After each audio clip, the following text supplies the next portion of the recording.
Good morning, gorgeous humans. I did not go live yesterday. My apologies. But I took the day to myself, which was so beautiful. I feel kind of blissed out from this week, just really feeling this high on life, hugely.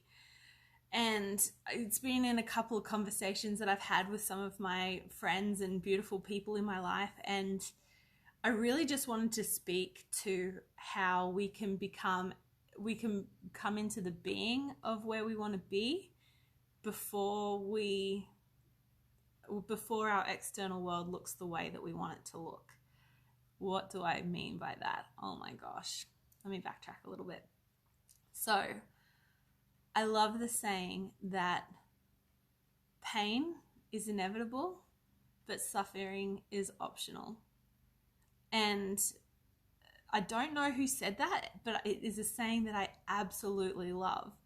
And what I found really interesting is in trying to find the best way to do that, the best way to sort of start to come into a sense of being where I want to be before everything on the outside starts to change. There is so much freedom in that. And that's really where I found a lot of this bliss. And yes, I'm quite a positive person. That's a choice as well, because I'm realizing too, I'm keeping track of what I'm complaining about and what my triggers are.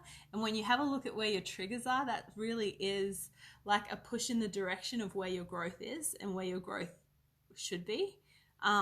It's like a shining a light on that. But really looking at, hey Namani, it's good to see you.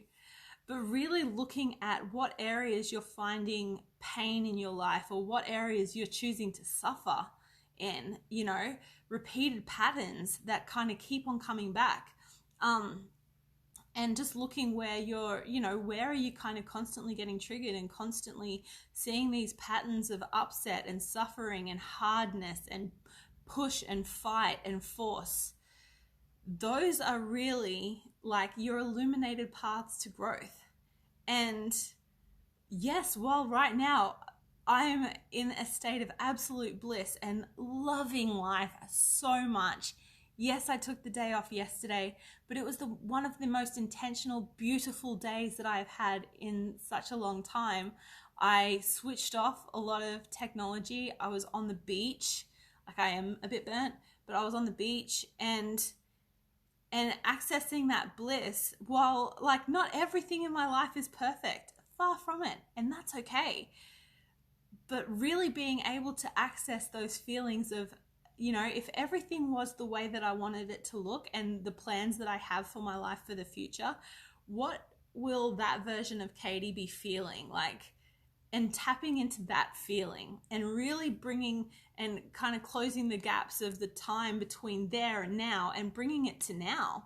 And when you start to operate from that place, you will start to feel as though that time in the future that you want to be at, it's so much closer than you realize. And realizing too that, when you're starting to operate of a place of already having, you start to release a lot of that resistance to it. You start to realize, well, hang on, I don't need all of this to completely be happy. I can find this happiness now.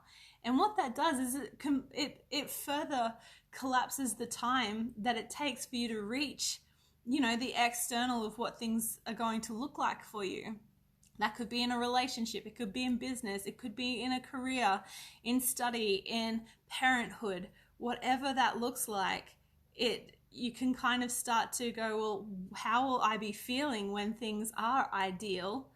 And is it possible for me to feel that now? And the answer is yes, because a feeling is really just a series of thoughts that are thought over and over again. And the thoughts come from our mind into our body. So the feeling is the process of the thoughts coming into our body. We feel them often enough, it forms a belief. So making a conscious decision on the thoughts that we think, and therefore the allowing of the feelings of those thoughts really helps us to then, so from thought to feeling to doing, when we come from a place of already feeling the feelings of what the external life is going to be looking like, we really accelerate that rate of change. The suffering is optional. The pain isn't. Sometimes the pain is there, but the suffering in it, that's optional. I hope you find your bliss. Oh my goodness, I hope you find some element of bliss today. Make time for it. Make a concerted allowing, not effort, but an intentional allowing. Because I honestly believe that bliss and happiness and peace, that's our baseline. And we have learnt to stress over everything. And life, I mean, the most vital element to living, which is our breath. We cannot go like for longer than 2 minutes without our breath. It is there freely for us at any moment. It just keeps on showing up. We are completely worthy of it. We don't have to do anything for it to keep on coming up. So if our breath is there, maybe the idea of scarcity is a man-made construct. Because if you have a look in nature, everything is provided. I hope this helps. I love you so much and have a beautiful weekend. Mwah. Bye.